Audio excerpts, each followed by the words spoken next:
Je tourne cette vidéo afin de pouvoir donner des conseils, comme je le fais, c'est-à-dire que d'habitude depuis plus de 2 ans aujourd'hui.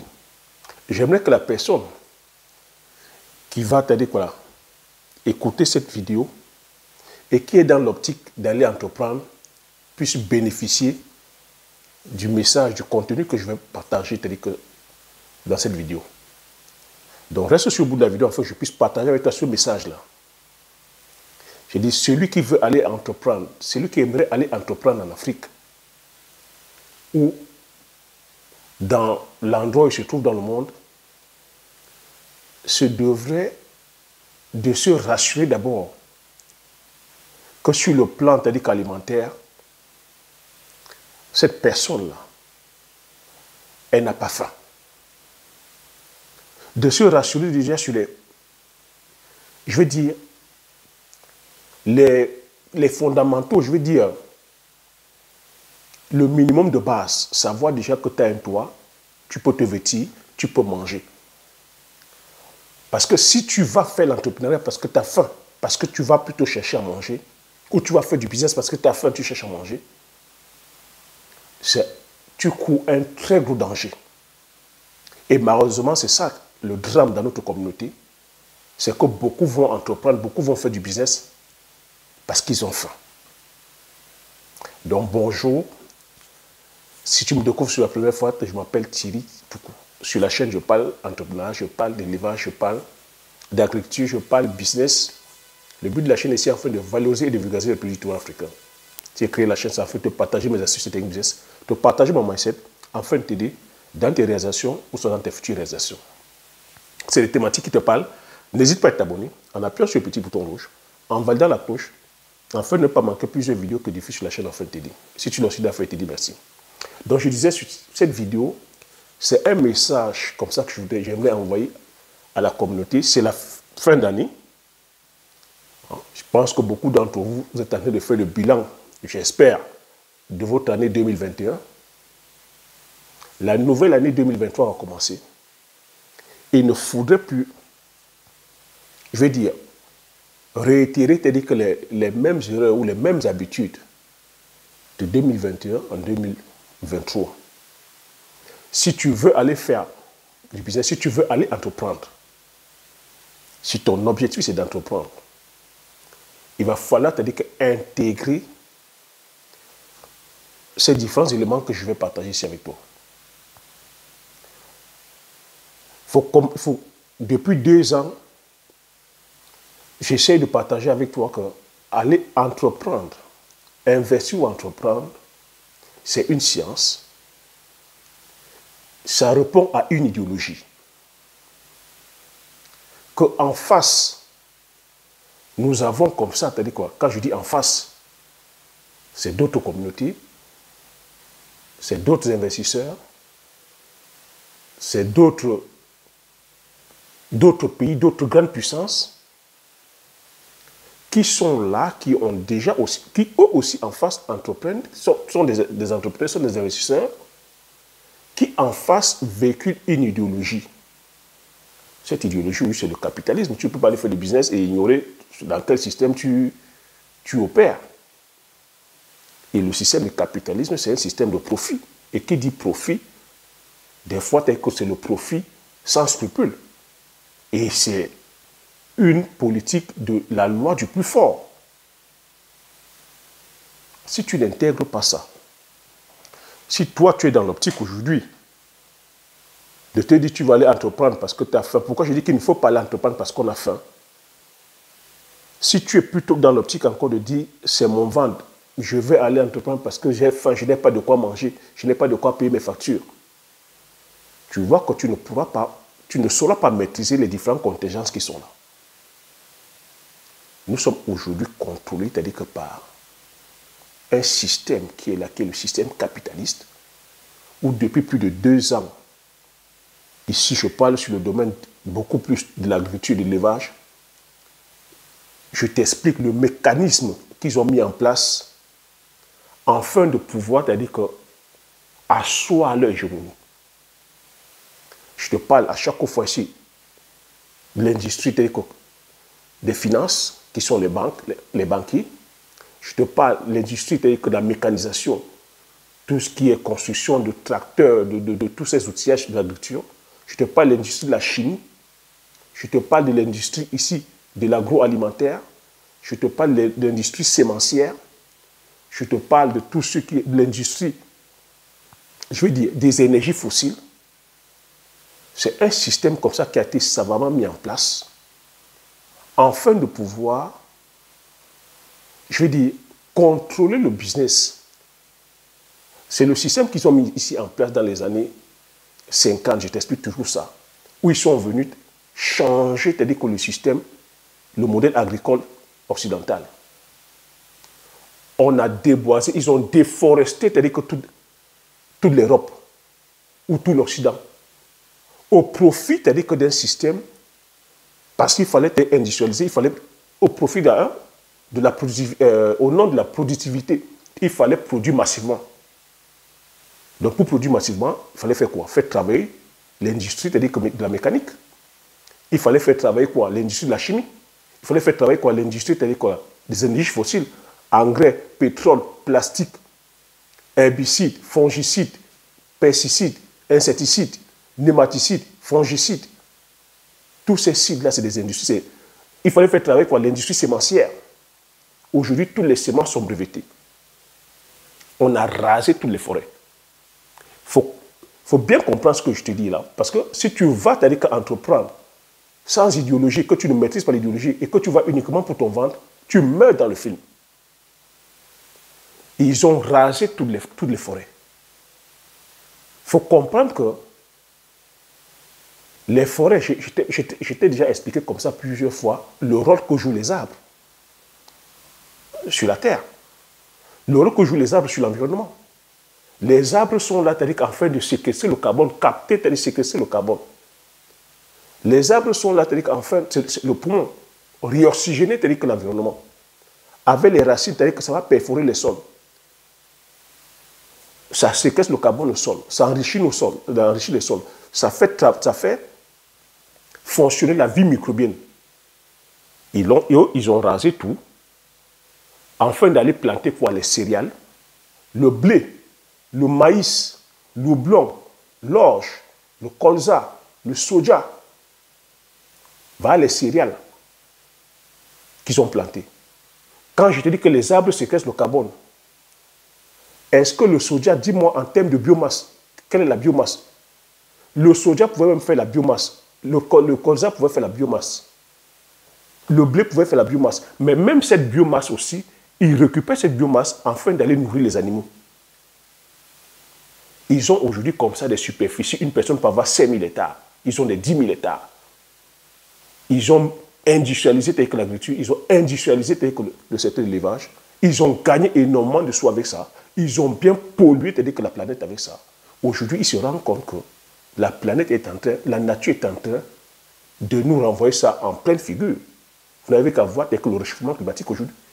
Ils ont des tremblements de terre, ils ont des éboulements de sol, ils ont que lorsqu'il pleut en une heure, tu as l'impression qu'il a plu pour un mois.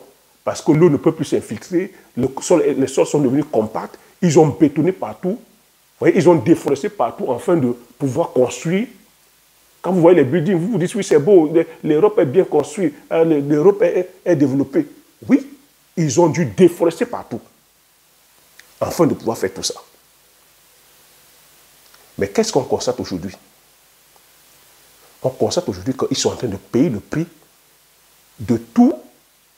Ils sont en train de payer le prix du fait qu'ils aient déforesté. L'Europe n'a plus, l'Occident n'a plus de forêt primaire. J'entends par forêt primaire ici, je veux dire, les forêts où il n'y a pas eu d'intervention humaine, des forêts millénaires. Les seules forêts millénaires et les seules forêts encore primaires qui sont encore là, c'est la forêt d'Amazonie, la forêt du bassin du Congo. Nous avons taillé que les forêts primaires et la forêt de Bornéo. Qu'est-ce qui se passe là aujourd'hui? Il se passe que les mêmes qui se sont enrichis avec le système qui sont venus imposer aux agriculteurs en nous demandant, c'est-à-dire que d'aller faire l'agriculture de seconde génération mécanisée, Les mêmes personnes sont en train de venir aujourd'hui changer la donne, faire culpabiliser les producteurs en disant que c'est notre, voilà, qu'il faut changer le modèle de production parce que l'agriculture est en train de polluer, l'agriculture industrielle est en train de polluer. Et il ne faudrait plus produire tel que nous sommes en train de produire. En faisant ça, j'ai fait des vidéos où je t'ai expliqué. Ils sont déjà en train de voir comment ils vont faire des viandes cellulaires, de voir comment ils vont faire, c'est-à-dire qu'aujourd'hui, les produits OGM, tels que soit la viande ou soit les végétaux, tout ça, c'est quoi? C'est les mêmes personnes. Hein? Je dis encore, c'est les manias de la finance, les investisseurs. Par ce modèle-là, je dis, c'est un groupuscule d'investisseurs qui contrôle le monde. Pendant que nous aussi, nous voulons profiter, je veux dire, de ce qui est de cette agriculture-là. Nous sommes aussi allés produire, c'est-à-dire que le palmier à huile, puisque l'huile de palme, c'est-à-dire que c'est l'agriculture, c'est-à-dire que voilà, c'est l'huile ou la jeunesse qui produit la plus. Tu te souviens, j'ai fait une vidéo il y a 2 ans, où il y a une ONG qui est venue incriminer les producteurs tels que d'huile de palme, en disant que l'huile de palme pollue parce qu'on va être déforesté. De toi à moi, vous qui vivez en Occident, lorsque vous marchez dans les plantations occidentales, des champs de blé, de maïs, de colza, de tournesol, de tout ça, vous voyez les arbres? Est-ce que, qui peut expliquer, le palmier à huile pollue en quoi? Le palmier à huile, c'est une plante qui est pérenne, qui a des palmes, qui a de la biomasse. Lorsqu'on coupe les palmes, la biomasse reste par terre. La biomasse, c'est les feuilles, c'est le carbone. Hein. Les rafles de palmier, on renvoie ça encore à la plantation en fin de feuilles d'engrais. Le palmier peut séquestrer avec le carbone. Il n'y a pas d'utilisation massive de pesticides ni d'engrais, à moins que ce ne soit encore les grands groupes agro-industriels appartenant aux Occidentaux. Avec le palmier à huile, c'est une culture qui est pérenne, qui va sur 80 ans. Donc ça veut dire qu'il y a de la biodiversité. On n'a pas besoin de venir perturber, labourer le sol tout le temps. Donc la biodiversité peut s'épanouir facilement.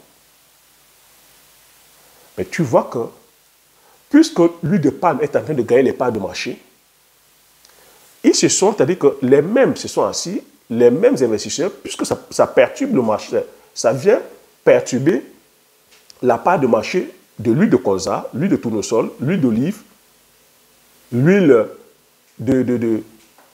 de soja, puisque l'huile de palme, eux, ils ne produisent pas.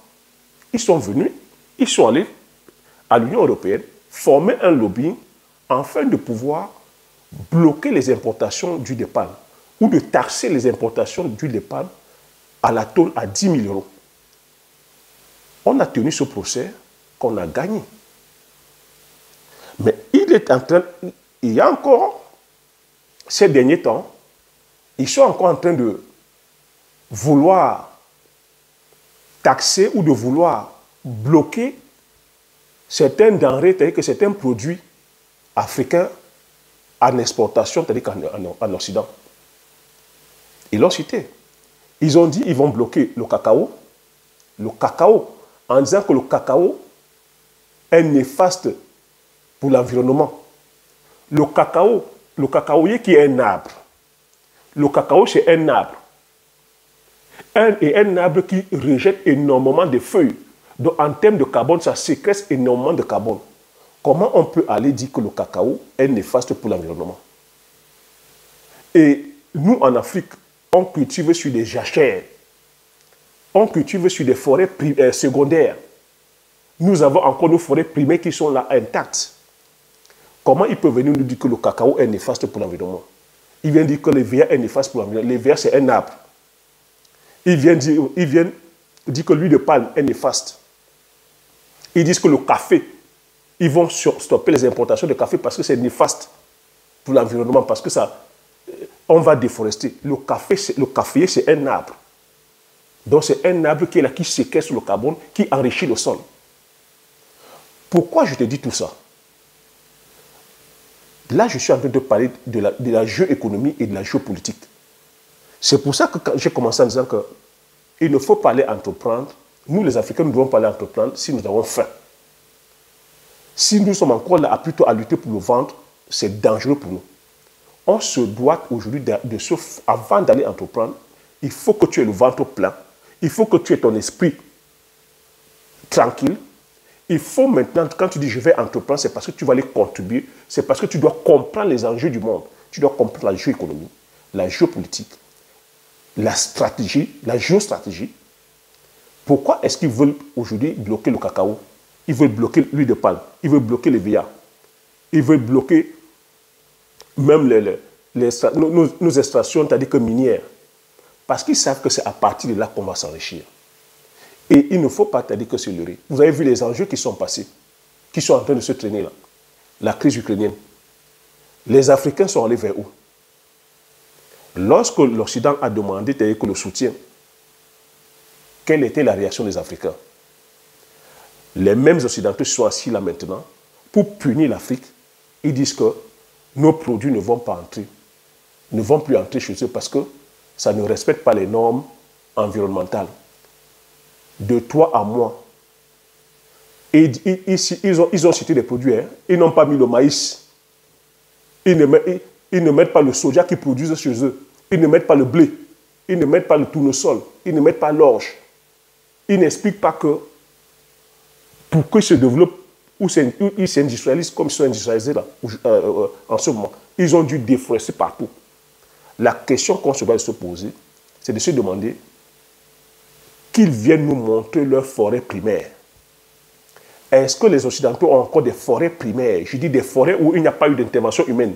Il faut qu'on se comprenne très bien. Ils ont des forêts ici, c'est des bois plantés. Et les arbres qu'ils ont plantés ne séquestrent pas de carbone parce que c'est des résines. Ils ont beaucoup plus de sapins. Les sapins ne séquestrent pas le carbone.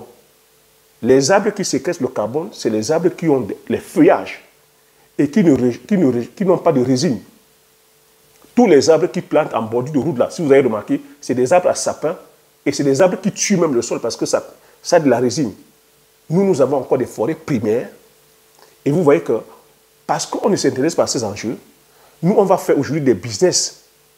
Parce qu'on a faim, on va acheter leurs produits et on vient vendre sans aucune idéologie, sans aucune stratégie.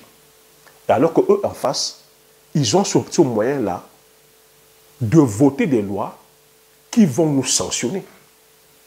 Mais aujourd'hui, c'est pour ça que je dis aussi que ça peut être aussi un mal en bien, afin qu'on puisse développer aussi nos richesses endogènes. Prenons l'exemple aujourd'hui, le chocolat et le cacao que nous produisons.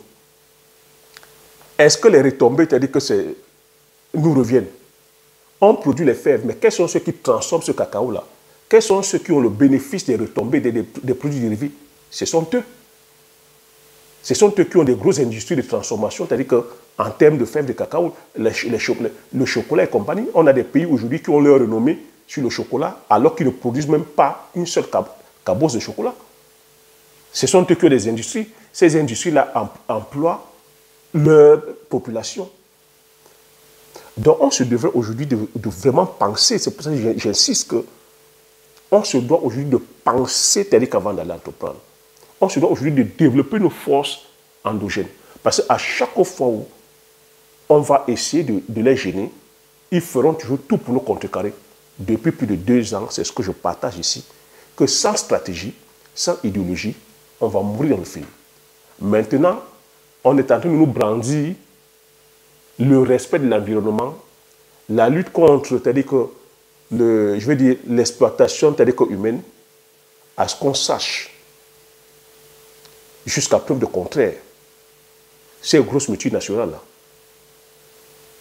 à qui ça appartient? Donc, on se doit d'être vraiment stratège.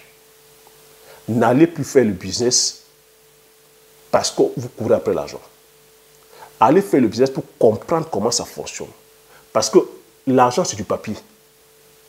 Mais comme j'ai coutume à te dire à chaque fois, c'est le système que tu dois posséder. Et pour posséder le système, tu te dois de comprendre comment, c'est-à-dire que les enjeux géoéconomiques, géopolitiques, géostratégiques, comment ça fonctionne. Et pour comprendre ça, ça va demander que tu développes, c'est-à-dire que tes compétences. Ça va demander que tu te formes. Ça va demander que tu te formes. Et pour être dans cette capacité-là, il faudrait que tu n'aies pas faim. Il faudrait que tu aies déjà assouvi les besoins primaires qui sont là, manger, se loger, se vêtir, se mouvoir. Parce que quand on doit tout faire le business en mode j'ai faim, en mode je cherche l'argent, on ne va pas avancer. Parce qu'en face, les autres fonctionnent par idéologie. Alors, si tu ne maîtrises pas, tu ne sais pas dans quelle idéologie tu vas, et que tu es seulement dans la course effrénée de l'argent, tu mets dans le film. L'argent, c'est le papier. L'argent, c'est le papier. Mais quand tu possèdes le système qui est l'huile de palme, quand tu possèdes le système qui est la culture de poivrier, quand tu possèdes le système, quand tu es vergers de jansan, quand tu possèdes le système, tes vergers de cacaoyères, tes vergers de bitacola, tes vergers de pamplemoussier, de citronnier, d'oranger, de mandarinier, de manguier, de manioc, de patates, de pommes de terre, de plantain. Qu'est-ce que tu vas demander au monde? Quand c'est ça le système, et quand tu comprends maintenant que tu dois passer la phase de transformation afin d'apporter la plus-value, afin de pouvoir créer des richesses comme ça endogènes, tu as compris le système. Parce que la vraie richesse, c'est ça. C'est produire, apporter la plus-value, créer tel que de la plus-value et impacter tel que nos semblables. Maintenant, si on peut aussi impacter le reste du monde, on le fera. Mais vous avez vu que tu es en train de voir que quand ils voient que les intérêts sont menacés, ils ferment les portes. Donc on se doit aussi aujourd'hui de savoir travailler avec nos forces, développer nos chaînes de valeur endogènes, afin de nous nourrir. Sinon, ça va être ça. Ça commence que vos produits ne vont pas rentrer. Demain, ils vont aussi dire que leurs produits, ça ne rentre pas. On ne va pas vous donner le soja, on ne va pas vous donner le blé, on ne va pas vous donner le maïs, on ne va pas vous donner ceci. C'est comme ça qu'on meurt dans le film. Voilà ce que je vais partager sur cette vidéo. J'espère que tu as passé un bon moment. J'espère que tu as aimé. Si tu as aimé, laisse-moi les commentaires. Donne-moi aussi ton avis concernant concernant tout ce que je viens de partager. Hein. Est-ce que tu es d'avis qu'on se doit comme ça de subir à chaque fois telles que les sanctions, telles que venant telles que de d'autres camps? Est-ce qu'on ne doit pas aussi aujourd'hui aller produire de façon idéologique? Est-ce qu'on ne doit pas développer plutôt nos chaînes de valeur, c'est-à-dire endogènes, afin de pouvoir être autonome? Parce que le but ici, c'est l'autonomie. Parce que quand tu dépends de l'autre, ben, tu es à sa merci. Et il faut comprendre aujourd'hui qu'en relation internationale, c'est des rapports de force. C'est les intérêts. Quand ces intérêts sont menacés, ils te bloquent. Ou soit ils t'imposent. Donc on ne va pas seulement être là dans la phase j'ai faim, ou attendre les mains. On se doit aussi d'être stratège et de fonctionner de façon stratégique. Partage massivement la vidéo autour de toi afin que vous soyez comme ça plusieurs à bénéficier de ces informations-là. Abonne-toi si tu n'es pas encore abonné afin de pouvoir faire grandir la communauté des agripreneurs visionnaires. Comme j'ai coutume à dire, l'information c'est la connaissance c'est la richesse. Une fois que tu as ces informations, tu appliques tes stratégies et tu passes l'action massivement afin d'impacter ta vie et impacter la vie de tous ceux qui t'entourent. Je te dis merci, à la prochaine vidéo. Ciao.